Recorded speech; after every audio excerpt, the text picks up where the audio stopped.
So before we begin today's video, I just want to take a moment and give a little F to pay respects to our boy DiBarito. His best season yet, and he got fired by Levine Family Racing. Well, I shouldn't really say fired, let go and not return next year, because some sort of Xfinity driver who I will not mention has sponsorship and will most likely be taking over at 95. We wish you the best, Bandetto. We still support you. So with the truck playoffs beginning tonight at Bristol Motor Speedway, I thought I'd give you my predictions on the entire bracket, break it down, and determine who would win the NASCAR Gander Outdoors Truck Series Championship for 2019. The 8 drivers competing in the Truck Series playoffs are Brett Moffitt, Grant Enfinger, Stewart Friesen, Austin Hill, Ross Chastain, Matt Crafton, Johnny Sauter, Tyler Ingram. Brett Moffitt has the most playoff points this year. He's got 22. Grant Enfinger, 19. Stewart Friesen, 14.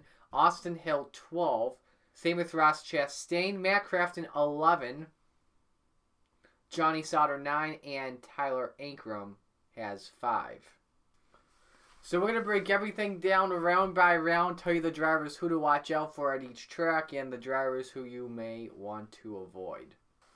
So who would you want to watch out for at the Bristol Motor Speedway? My first driver I have to watch out for from in order of the way they stand in points. First one would have to be Grant Enfinger, the regular season champion. He's averaged 7.0 in the last 2 races there. And this year he's averaging inside the top 10 at the short tracks. Another guy to watch out for is, I don't mean to be biased here, but my boy Stewart Friesen. By the way, first win outdoor shirt just came today. While he may have a 15.5 average finish, however, he finished second spot last year, and Bristol, you could call it similar to a dirt track, especially when he races his big blocks at like the big 1 mile tracks where the low line usually works that well.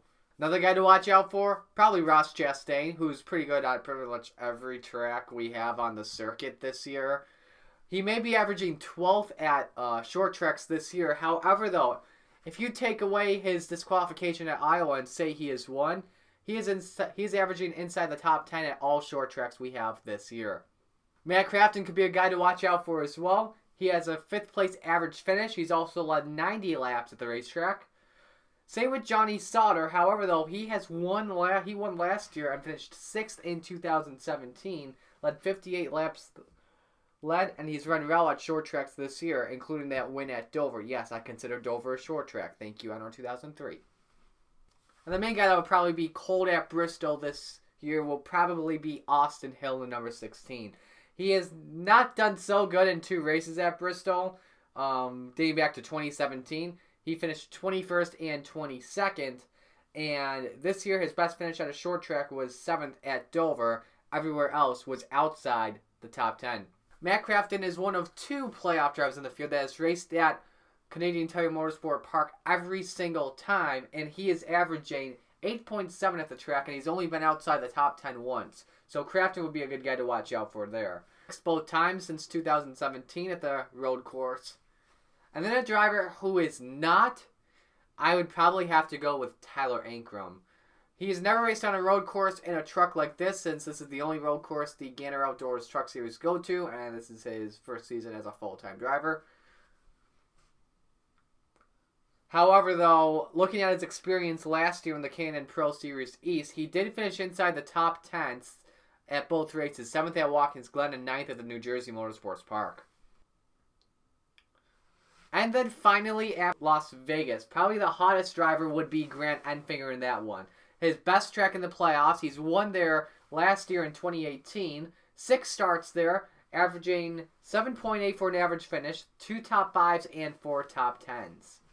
Austin Hill could possibly be a driver to watch out for as well. He has 5 top 10s in 8 1.5 mile races we've had all season long.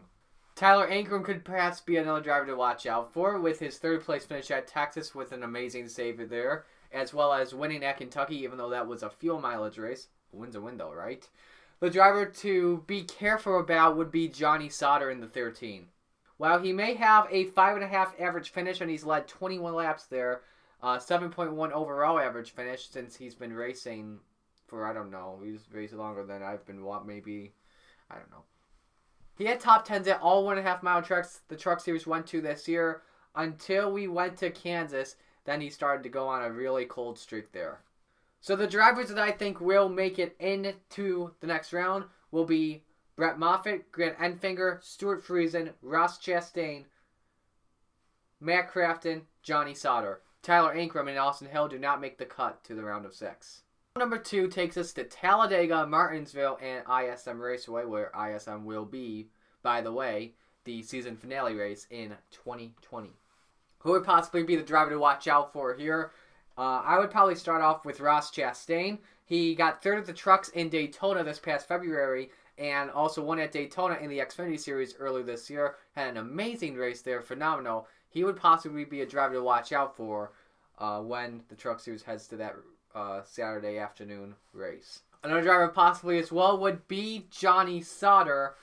He may not have finished in the top 10 the last 2 races, however, though he has shown success in the past. I actually have 2 drivers on this list that you have to be careful of. First one would have to be Brett Moffitt. He's never done well at a plate track. I don't even think he's finished in the top 10 the last few plate tracks we've had. I believe, in my opinion, that he gets caught up in a wreck late in the going and takes him out. Another one would probably be Matt Crafton as well. He has averaged 17.5 in the last 2 races at Talladega, and he's occasionally out late in the race. Now we head into Martinsville Speedway. Probably the main driver to watch out for here, Brett Moffitt. 3 top 5s in 4 starts. That's a good accomplishment for him at the paperclip. Johnny Sauter as well, Crafton's teammate, finished 9th in the spring, averaged 6.8 and led 243 laps. He has won at the track recently in the 21. Who would be possibly the not here? I would say Grant Enfinger. He's averaged 10.8 in the last 5 races, and you know, when we go to Martinsville, you'll definitely have those 16 and 17-year-old drivers that can only race at like the short tracks and the road courses that can come in and change the game up big time. And especially with the K&N Pro Series just wrapping up after, I know the E Series will be done after Dover. The West Series will still have a few races to go. Watch out for some of those K&N Pro East or West drivers to maybe make a move up there. Also, perhaps Stewart Friesen as well. While he may have an average finish of 13.4, he has led 24 laps and he has recorded a pole. So I'm not really saying Stewart Friesen is not, though, but he could perhaps be a dark horse in this race. Then we had the penultimate race of the ISM Raceway. Got a few drivers here on who would be hot. First one would be Brett Moffitt. He won at the track in his debut last year, the first race on the reconfigured ISM Raceway.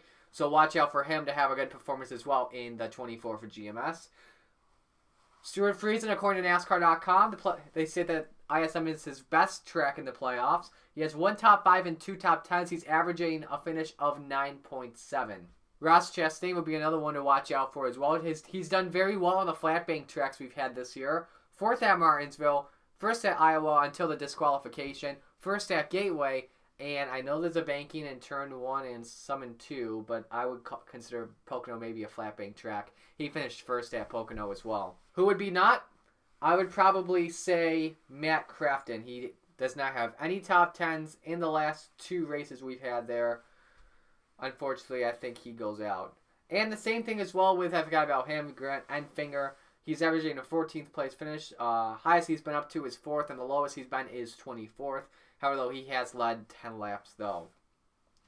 So I'll start with the drivers who I think will make it in. I think even though Brett Moffitt has an accident at Talladega, I think he recovers to get to the first man in the playoffs, and he wins at Martins, gets it done at Martinsville ISM, which sends him to the next round. Second driver I think makes it in would be Ross Chastain. I think he's gonna show some success at every track this year. I think he finishes, and I think perhaps he may possibly win at Talladega, which may make him the first driver into the Championship 4. Now we're starting to wind things down here. The third driver I think makes it in would be Johnny Sauter with the success he's had in recent years at Talladega and at the play tracks with ThorSport Racing before he moved to GMS. He has done well at Martinsville and ISM in the recent years, so I think Sauter gets the 3rd spot. Now it gets a little bit tough on who gets the 4th spot in the playoffs. I think, though, I didn't mention this either, but Stewart Friesen, he's run well on the plate tracks recently, even though he gets caught up in those late race big ones, but although he just gets minimal damage, where he's able to continue on and gain some more spots. So I think Stewart Friesen makes a late playoff charge and is the 4th and final driver into the championship 4. That's right, the big upside here. Grant Enfinger does not make it into the championship 4. Matt Crafton will not go for his 3rd championship either. So then we go to the Homestead Miami Speedway. 4 drivers, one of them, first one to the line, wins the championship. First driver I will have to say going out is Johnny Sauter. Well, he may have a potential late playoff push. He has worked as well as an underdog this year, but I don't think it's going to be good enough for him to win his 2nd title in the Truck Series. While Brett Moffitt won at the track last year, however, though, in my opinion, yes, just my opinion, I don't think he has shown as much consistency as the other 2 drivers. So it comes down to Ross Chastain and Stewart Friesen. Someone will be going home with their first Truck Series title, the Melon Man or the Dirt Man.